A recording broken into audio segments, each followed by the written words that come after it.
Professor Fábio Mariano Borges. Fábio Mariano, muito prazer em recebê-lo no Casa Uni no Ar, nessa nova série chamada Mercado Central. Vamos abrir com você. Eu acho que, dentre os nomes que poderiam nos prestigiar, nos brindar com essa abertura, sem dúvida, o seu muito nos honra aqui e muito nos traz um pouco o sentido mesmo desse novo episódio, dessa nova temporada aqui do nosso podcast, nosso videocast, Casa Uni no Ar. Mercado Central vai ser o tema. Seja bem-vindo, Fábio. Oba, né? Eu que agradeço muito, me sinto privilegiado, né, de fazer aí essa abertura, né, e muito honrado por estar aqui. Conversar é algo que eu sempre gosto, né, então essa característica humana, né, dos nossos laços, das nossas relações serem melhor atados, né, pelas boas conversas. Então é um prazer.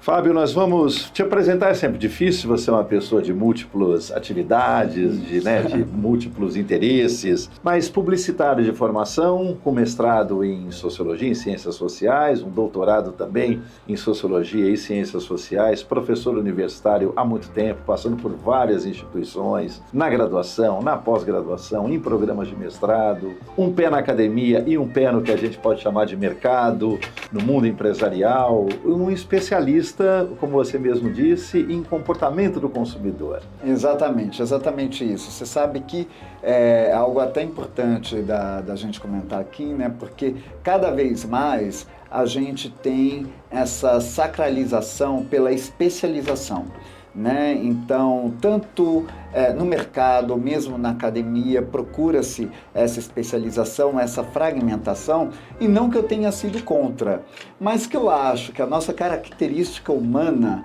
ela é tão múltipla. Então, aquela historinha que a gente viu já anteriormente, que era: quem é ator ou atriz não pode cantar. Quem é cantor, cantora, não pode ser ator, atriz. E daí a gente foi se deparando com artistas, né? Artistas que de repente é um artista plástico, é um cantor também, quando a gente nota tá atuando, ou até dirigindo filmes, dirigindo espetáculos. Não que eu seja um artista, mas essa multiplicidade humana sempre me encantou muito, e eu defendo muito isso, que nós, como seres humanos, nós temos a oportunidade, sim, de desenvolvermos todas as nossas habilidades, os nossos interesses, né?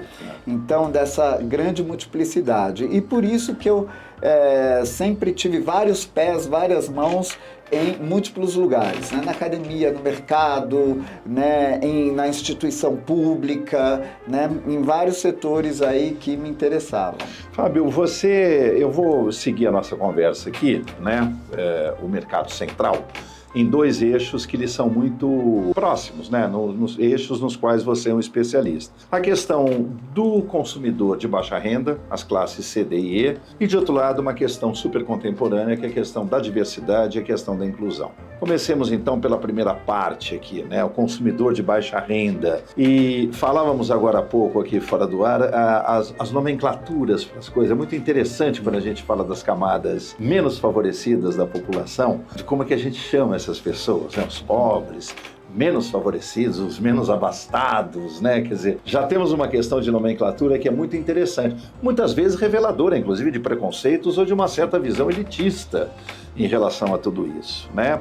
E a primeira questão para você é o seguinte: normalmente se coloca o comportamento de compra dessas camadas C, D e E, digamos assim, como sendo uma coisa homogênea, né? Ah, não, as pessoas, a massa, né? Porque, enfim, os desfavorecidos compram. Isso é um erro, né, Fábio, na verdade. O comportamento do consumidor, mesmo de baixa renda, ele é atravessado por profundas heterogeneidades, que marcam questões de renda, mesmo que num patamar, porque por uma certa classe, dos R$1.000 aos R$2.200 já é uma diferença brutal. Atravessado por questões de faixa etária, de crenças, né? De crenças religiosas, enfim. É isso mesmo, Fábio. A gente teima em tratar de forma homogênea um universo que é profundamente heterogêneo e diverso.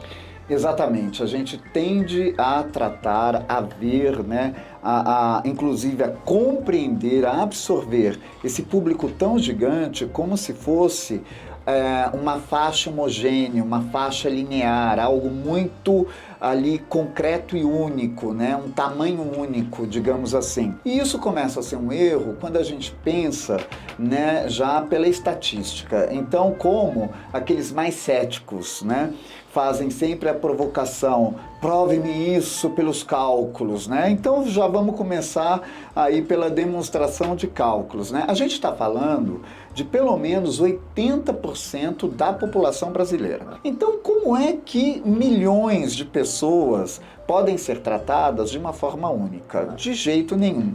Mas ali também tem uma outra continha muito gostosa para a gente fazer, onde a gente prova, né, essa grande multiplicidade, essa grande variedade de olhares, de comportamentos das classes populares, né? Inclusive para nós. Olha só que importante, você comentou, né? Quando a gente tem uma diferença de renda de R$ 1.000 a R$ 1.200, isso já é muito, né? Claro, porque R$ 100 bastam por vezes R$ 200 para a gente ver a movimentação de pessoas que pertencem à classe E, por exemplo, passarem para a classe D. E um dos grandes desafios para a gente entender o público das classes populares é justamente que ele não é estático na sua classe. Então, ele está permanentemente transitando entre classe E, classe D e classe C. Então, na dança de subida e descida das classes, não há nada que se compare, claro, que agora eu vou dizer sem os cálculos, né? É um atrevimento, não há nada que se compare à dança das classes populares no Brasil. Então, a gente pode ter uma família que hoje está na classe C, daqui a 2 meses ela está na classe B, de repente ela foi para a classe D, aí ela está beirando a classe E, quando de repente ela volta para a classe B. E por que que isso acontece? Porque a gente depende muito ali do número de integrantes daquela família que estão gerando renda. Note que eu não estou nem falando de oficialmente empregados, claro, né, no regime CLT. Por exemplo, a gente está se aproximando, né, nesse momento de um período já de final de ano, né, ou de um período de várias comemorações, né, onde a gente tem vários eventos aí que o mercado absorve muito bem. Então, Dia das Crianças, logo depois, né, os preparativos para o Natal, Ano Novo, que a gente sabe que o varejo, que é um grande empregador das classes populares, principalmente para estoque, repositor, vendedor, etc., o varejo absorve essa grande massa. Então, é quando a gente tem uma mudança de classe. Então, alguém que está com poder de renda, né, um poder de compra de classe C, pode beirar a classe B. E daí, logo depois, no próximo ano, no ano seguinte, cair para a classe D. Então, só essa movimentação já nos diz que, de uma forma paradoxal, as classes populares devem ser entendidas como a alta costura, né? Ou seja, tudo é sob medida, é conforme o tecido, conforme aquela pele, fazendo essa metáfora para a gente entender esse paradoxo. E, Fábio, você diria, quer dizer, seria correto a gente afirmar que, no caso especificamente brasileiro, eu nem quero fazer comparações nesse momento com outros países da América do Sul ou do continente americano, ou mesmo Brasil com a Europa, mas pensando só em Brasil, um país marcado por uma extrema diversidade social, étnica, cultural, religiosa, econômica, enfim. O comportamento de consumidor, digamos assim, das classes menos favorecidas, C, D e E, de uma cidade como São Paulo, é diferente de Belo Horizonte, de Porto Alegre, do Recife, de Brasília, de Cuiabá, quer dizer, as características socioculturais, e mesmo em São Paulo, na cidade de São Paulo, 12 milhões de habitantes da cidade, o bairro de Pinheiros, Vila Madalena, o Jaçanã, aqui no Tucuruvi, a Bela Vista, a Vila Mariana, quer dizer, esses comportamentos são atravessados também por diferenças regionais, que se revelam diferenças culturais, que informam escolhas de produtos diferentes? Com certeza, olha, eu vou fazer um comparativo aí muito pragmático, né, e que vai servir para quem está nos acompanhando aqui, seja de qual região for, né, fazer essa brincadeira de observação, né, fazer esse treino de observação. As fachadas das casas, as fachadas das moradias. Então, por exemplo, aqui em São Paulo, como no Rio de Janeiro, como em Belo Horizonte, quando a gente pega, né, os bairros ou mesmo os municípios, as regiões com uma alta concentração de classes populares, a gente vê diferenças nas fachadas, né, mesmo na decoração, no tipo de material construtivo utilizado nas fachadas, conforme a região aonde essas pessoas residem. Então, aqui no município de São Paulo, na cidade de São Paulo, a região da Zona Leste é a região onde a gente tem, né, na periferia da Zona Leste, uma maioria, né, de fachadas com mármore, cobertas por mármore, cobertas por pedras. E daí a gente fica pensando, mas como? A gente está falando de baixa renda. Sim, mas a baixa renda, né, justamente pelo modo como ela articula com o social, como ela articula com o mercado, como ela articula, né, com os poderes vigentes, ela acaba tendo esse acesso. A gente não pode se esquecer que é justamente lá na baixa renda que a gente vai encontrar os pedreiros, os instaladores de fachadas, né? E o acesso que eles têm a esse material, inclusive de uma forma mais facilitada. Então, na Zona Leste, a gente vai ter fachadas lindas, né? Sempre ali bem cuidadas com mármore, ou mesmo com lajotas, quando não era um mármore. Esse mármore não precisa ser um mármore autêntico, vindo da Itália, né? Carrara, então, né? Claro. Então, eles são os mais audaciosos, ousados, disruptivos no uso desses materiais, né? Então, um material que previsto prioritariamente para um piso, então eles entendem que numa fachada também vai ter uma resistência muito maior e colocam na fachada. Então, a gente vai ter desde o falso, desde o autêntico, desde o mais adequado até o disruptivo, mais fachada, sempre com revestimento, né, um revestimento que seja de pedra ou seja alguma coisa assim, na Zona Leste. Já na Zona Norte, a gente vai encontrar menos colorido, né, mas a gente encontra uma predominância de sobrados, né? E quanto mais a gente vai entrando pela Zona Norte, a gente vai encontrar 3 andares, 4 andares, por vezes, 2 andares subterrâneos e 2 andares que estão ali, né, na rua. E daí vai, né, quando a gente vai também para a Zona Sul, aqui de São Paulo, a gente vai encontrar fachadas mais rústicas, uma menor preocupação com a fachada, mas uma grande preocupação com a decoração interna. Então, quando a gente entra internamente, né, entrar internamente é ótimo, né? Quando a gente adentra as moradias, aí a gente vai encontrar, né, um revestimento muito sofisticado nas paredes, né, internas, ou seja, aquilo que a gente esperaria encontrar somente uma pintura, né? Não, aí de novo a gente vai encontrar, né, revestimentos específicos, muitas vezes até desnecessários, né, internamente, porque eles prevêem ali até como se fosse uma impermeabilização, uma maior resistência ou durabilidade daquelas paredes, né, diante de chuva, etc., que não vai acontecer internamente, mas elas estão ali, né, gerando um prestígio. Então a gente vai ter sempre essas características regionais, né, não somente de uma cultura regional, mas como o próprio mercado vai, né, articulando, se formando, né, colocando novidades e como aquele público vai absorvendo, né, esses produtos, essas novidades, como simbólicas ali de um poder de ascensão. Exatamente, quer dizer, essa ideia, né, de que se faz muitas vezes de que a pobreza ou a figura do pobre é só uma figura marcada por ausências, é uma visão absolutamente equivocada, né? Que mesmo as camadas mais lá embaixo, E ou um E menos, por assim dizer, com toda a licença poética, há toda uma capacidade, às vezes, enorme de reelaboração simbólica do seu modo de viver. Claro. Isso não é só uma ausência, né? Eu não tenho, não consigo, não tenho, mas ao contrário, quer dizer, em relação àquilo que eu consigo adquirir, comprar, trocar, transacionar ou permutar, quer dizer, como é que eu recrio aquilo tudo? Qual é a capacidade simbólica de eu ressignificar comportamentos, atitudes materiais e comportamentos de compra nesse universo modesto que eu tenho acesso?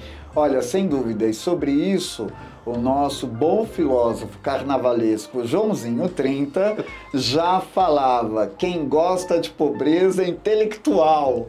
Pobre gosta de luxo, né? Porque quando ele levou o grande luxo para Marquês de Sapucaí, né? Ali para desfile, então todo mundo, nossa, mas está muito exagerado, porque o carnaval é uma festa popular, e ele diz o quê? Pois então, né? Neste país, quem melhor reconfigura o luxo simbólico, né? Não aquilo que é valorativo, né? Do valor que ali tem, né? De moeda mesmo, mas o simbólico do luxo e o simbólico principalmente de ascensão. Então nisso, sem dúvida nenhuma, as classes populares são muito criativas. Sob hipótese alguma, eu quero dizer aqui que a gente tem maior criatividade nas classes populares do que nas classes altas, de jeito nenhum. Claro. Né? Mas o que eu digo aqui é, na articulação, no modo de sobreviver, de ascender, de conseguir, inclusive, abrir portas para si, né? Quando eu digo abrir portas para si, é ter acesso a determinadas frentes de estudo, ter acesso a determinados tipos de ocupação, tipos de atividade no trabalho.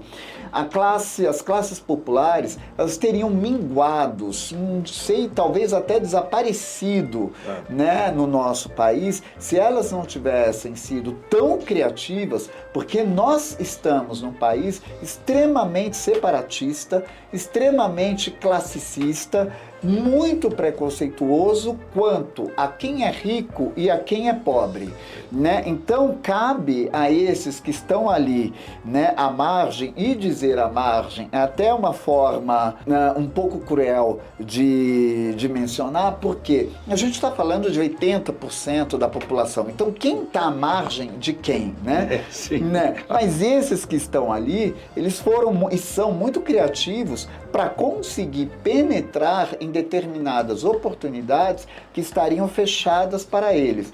Quanto a isso, eu vou até fazer uma observação do discurso que é muito contínuo que a gente tem nas telenovelas aqui no Brasil.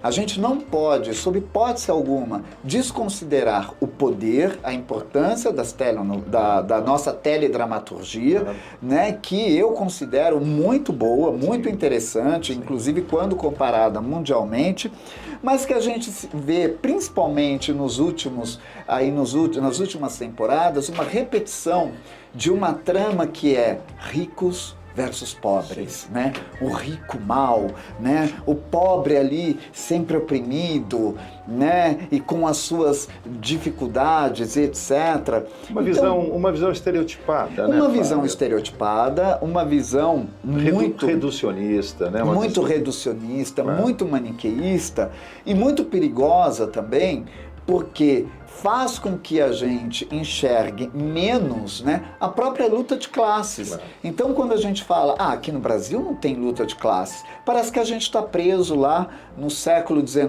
em 1840, onde a gente gostaria de ver os operários quebrando as máquinas. Claro. Não, gente, ninguém vai quebrar a inteligência artificial hoje, né? Não vai ter um atendente ali, um profissional de teleatendimento, uma atividade muito típica de jovens das classes populares, tentando quebrar a inteligência artificial.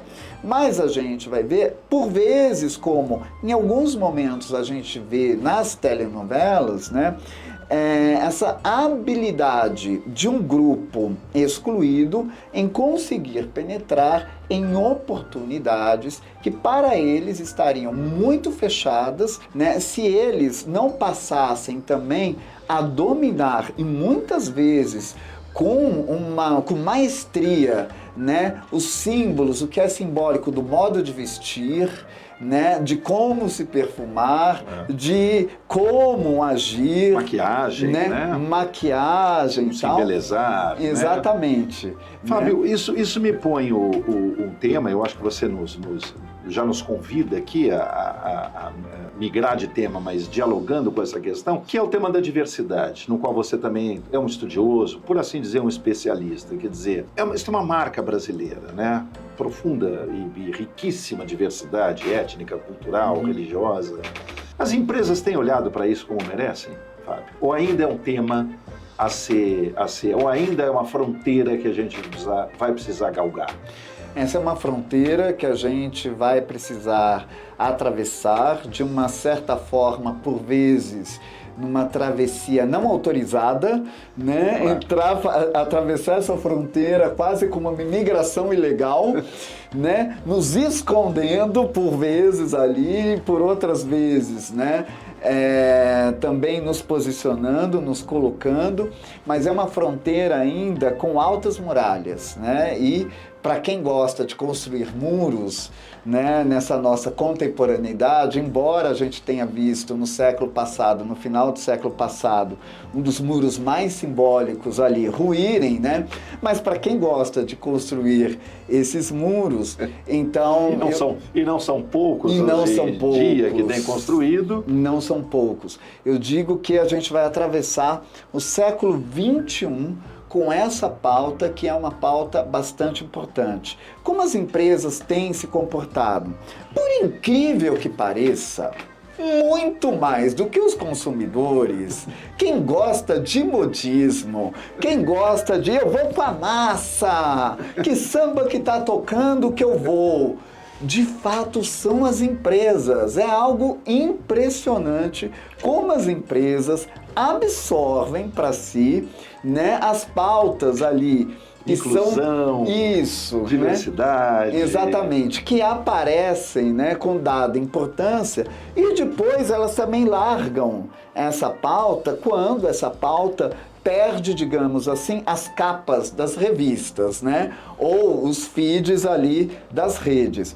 O que eu estou dizendo é, o que é esse modismo? O que é o modismo, né? Quando a gente pensa no ramo têxtil, a gente sabe que o modismo é assim, eu comprei essa camiseta porque está todo mundo usando hoje, gente, deixaram de usar. A camiseta, de repente, vira até um pano de chão, né? E as empresas, elas fazem um pouco isso, infelizmente, né? Então, diversidade não é uma pauta de modismo, é uma pauta que representa uma tendência é o que vem para ficar. Sim. Modismo é como a moda, né? Hoje está em alta, amanhã não. Contudo, as tendências, elas não são lineares, né? Uma tendência que chega não significa que todos aderem de imediato. Ao contrário, muito diferente do modismo, as tendências, elas têm forças contrárias, elas têm resistências, o que as caracterizam como tendências, né? Então, o que acontece com as empresas, Jair, muito bem colocado, é que elas ainda estão entendendo a pauta de diversidade e inclusão como modismo.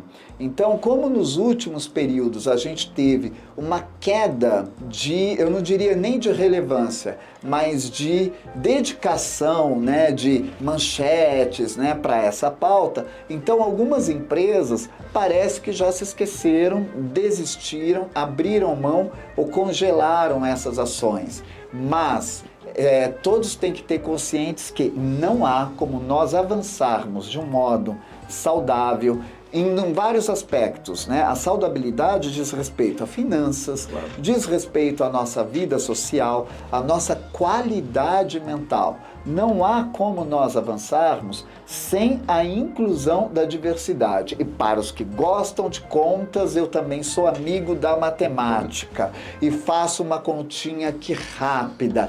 Imagine se nós chegássemos ao século XXI, como nós estávamos no início do século XX, debatendo a não participação das mulheres no mercado, falando, não, mulher não tem que participar do mercado, mulher foi feita para ficar em casa, para ser esposa, quem é que ia pagar essa conta? Né? Ou seja, Hoje a gente tem, ainda que não seja satisfatório, mas um número já significativo de mulheres atuando no mercado, fortalecendo a economia, inclusive a emancipação e independência delas e, sem dúvida nenhuma, colaborando para o enriquecimento dos lares com a renda delas. Exatamente. Amigo, isso ia ser muito doloroso para aqueles do gênero masculino pagarem essa conta toda. Então, quanto mais pessoas a gente incluir na economia de uma forma coerente, de uma forma com equidade, melhor para todos. Você colocaria, quer dizer, a gente vê muito dentro nessa questão que você traz, o próprio, voltando às classes C, D e E, Fábio, quer dizer, o próprio um protagonismo feminino no empreendedorismo, Sim. inclusive, nessas classes, digamos, mais desfavorecidas. Mas, enfim, retomando essa questão da diversidade, você traz a questão gênero, e a gente poderia colocar também uma questão racial, uma questão de opções, de modos de vida, quer dizer, mas há avanços também, Fábio, nisso, né? Cada vez mais necessário, há todas essas barreiras, esses muros. Você coloca muito bem que toda tendência não é linear, ela encerra em si mesma, muitas vezes, muitas contradições, faz parte do processo da tendência a se colocar, mas há avanços, você vê assim, né? Claro. Também. Claro. Mas com certeza eu vejo assim. Veja só, um avanço você trazer isso como pauta. Claro. Então aqui nós estamos, né, nessa nossa conversa, essa nossa conversa ela é simbólica, né, e mais do que símbolo, ela é a materialização desse avanço. Só de nós colocarmos esse assunto para debate, para discussão, da gente tangenciar esses assuntos, já é um grande avanço, porque há 20 anos isso seria impossível. Sim. Se a gente tivesse nessa conversa há 20 anos e introduzisse o tema, diversidade, mas que diversidade é essa, né? A gente nem conseguiria ali ir adiante com o tema. E, Fábio, para a gente baixar os trens de pouso, você falou em tendências, né, o mercado consumidor, o comportamento de consumo, um tema no qual você é um especialista, a questão das tendências, temos que olhar as tendências, é fundamental para as empresas observarem tendências. Quer dizer, sempre uma pergunta de um sociólogo para alguém que também é sociólogo, né? Tendências não são criadas por vontades de empresas, né? Tendências são dinâmicas sociais que se estabelecem em função de mudanças. Empresas, se estiverem atentas, conseguem entender essas mudanças e, de uma certa maneira, surfar nelas. Mas a criação de uma tendência não vem de uma vontade de uma empresa. Ela é algo mais complexo, né? Que perpassa dinâmicas sociais mais profundas. É isso mesmo, Fábio? É isso mesmo. E olha só, né? Para confirmar isso, eu vou pedir então ajuda a Glória Calil, né, que numa entrevista já há algum tempo ali no Roda Viva da TV Cultura, foi perguntado para ela, né, quais as próximas tendências da Fashion Week. Aí ela virou e falou, mas nenhuma, não tem nenhuma tendência, que história é essa? E ali na resposta dela, eu gostei muito porque ela então diz que ela ficava chocada, né, impressionada, como os jornalistas que sentavam ali ao lado dela saíam com seus bloquinhos, na época preenchidos à mão, com 15 tendências por desfile. E daí ela falava, poxa, 15 tendências por desfile, então se o cara assiste 10 desfiles, ele está saindo ali com 150 tendências. Que sociedade é essa que vai absorver 150 tendências? E que tendências são essas que ele está anotando ali, que foi criada por um estilista, que isso não existe, né? Então, nessa provocação, né, que muito pertinente que ela fez, o que a gente tem? Nenhuma empresa cria tendências. Isso é impossível. Nenhum designer, nenhum estilista, nenhum criativo da publicidade, nenhum gênio do marketing, nenhuma grande cabeça do mundo das fintechs cria tendência. Mesmo o Zuckerberg não está criando tendência, não criou. O que a gente tem nas pessoas geniais, né, ou nas pessoas muito antenadas, que conseguem ali captar o espírito do tempo, é exatamente isso. Pessoas antenadas, pessoas ousadas, né, não necessariamente geniais, mas ousadas, que captam o espírito do tempo e daí elas expressam de uma forma muito exuberante, de uma forma apoteótica, né, esse espírito do tempo. Mas as tendências vêm das pessoas. Claro. A tendência é uma coisa mágica, assim como a vida, né? Porque a gente se pergunta, mas qual a origem disso? Mas aonde nasceu? Mas quem foi? Quem foi ali, né, que fez essa gestação? E a gente nunca vai encontrar essa fonte única, essa gestação. É até o que na sociologia a gente chama, que eu gosto muito da expressão genealogia, né?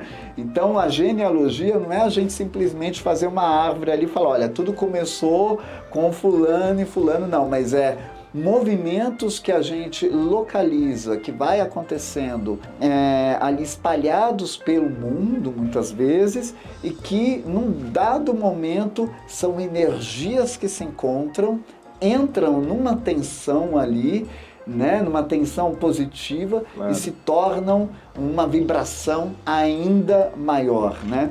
Eu acho isso mágico e que diz respeito aos mistérios e à magia de nós seres humanos como sociedade. Sem sociedade não há tendências, mas também sem os indivíduos não há sociedade que criam e recriam as suas tendências e seus modos de vida.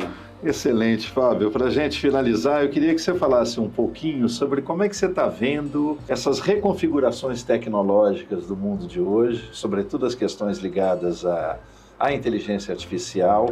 Como é que você está entendendo os impactos disso, as composições disso em tendências de consumo, em mercado de trabalho, no apoio ou não apoio à questão da diversidade? Se essas tecnologias vão servir como novas formas de exclusão ou, ao contrário, elas serão apropriadas com formas muito contemporâneas de inclusão. O que você pensa a esse respeito? Perfeito. O que eu penso a esse respeito é que, de novo, nós seres humanos estamos muito preocupados com o controle e com uma governabilidade, né, do medo. Então, toda vez que nós nos deparamos com uma nova tecnologia, a gente vem com esse discurso do medo, né? Ela quer me dominar, quem está por trás disso, o que ela fará com isso, né? Essa tecnologia, em que momento ela vai me devorar, né? E que, claro, e que a gente começa a ter aí, por vezes, maus usos, não que sejam intencionados, mas que a gente está tão preocupado ali com a tecnologia em si, quando, na verdade, nós seres humanos, quando nós desenvolvemos uma nova tecnologia, é para nos libertarmos, exatamente isso, de uma prática muito ali braçal ou muito mecânica, ou que desperdiçava, tomava muito do nosso tempo. Ou repetitiva, Ou repetitiva, né? Muito bem. Então a gente se liberta daquilo justamente para nós avançarmos como seres humanos. Então, o que eu vejo é que o discurso que nós poderíamos adotar, né, e que seria muito mais libertador nos tempos de hoje, diante, por exemplo, de inteligência artificial, da tecnologia toda digital que nós temos e que eu acho fascinante, e que é, nossa, o que eu como ser humano posso me aprimorar cada vez mais, né, para a minha criatividade, para a minha emancipação, uma vez que determinadas atividades muito mecânicas, por vezes até de uma pesquisa acadêmica, até não claro, da realização de uma tese, da realização de uma hipótese, porque isso até fica para nós, a gente não vai dar para aquilo que a gente criou a nossa dádiva, né? O nosso tom mais precioso. Mas a gente tem a oportunidade de nos emanciparmos e nos tornarmos ainda mais criativos, de flertarmos ainda mais com a subjetividade e com a exatidão e precisão que a criatividade, a subjetividade pode nos oferecer. Mas o nosso discurso ainda está muito na relação de controle e medo dessas tecnologias, né?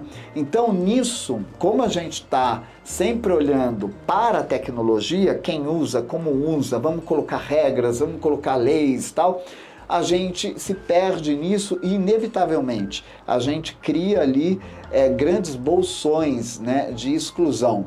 Infelizmente, a sociedade cresce não de uma forma linear, até porque a gente nunca encontrou essa mundialização totalmente equiparada, né? Todo mundo no mesmo status, todo mundo ali no mesmo degrau.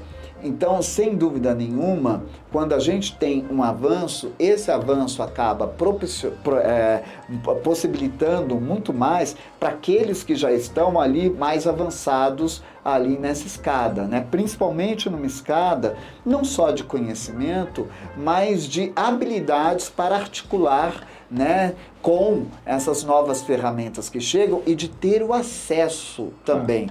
Então, o número de pessoas sem acesso nessas tecnologias e que hoje já são tecnologias primeiras, como uma rede Wi-Fi, né, um WhatsApp, por incrível que pareça, né, a restrição ainda atinge um número muito grande de pessoas, né? Ou mesmo quando essas pessoas têm acesso, elas não têm ainda a visão, né, uma visão ampliada de possibilidades que aquilo lhes oferta. Mas aí que está, a gente está no século XXI, com uma série de pautas muito diferentes do que nós estávamos ali no século XIX, quando a gente vivenciou o grande momento ali da indústria, né? Da indústria se revolucionando, se mostrando, etc.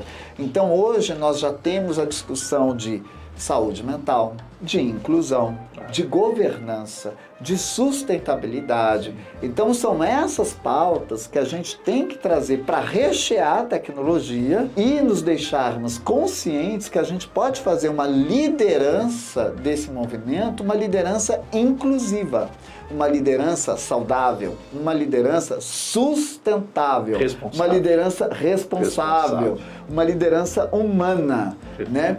Então, isso é totalmente possível, porque a tecnologia, ela sozinha, ela não lidera nada. Fábio, muito obrigado. Eu que agradeço. Prazer tê-lo aqui. Agradeço. Uma honra conversar com você. Agradeço. Essa nova série do Casal no Ar. Muito obrigado. Muito obrigado, hein?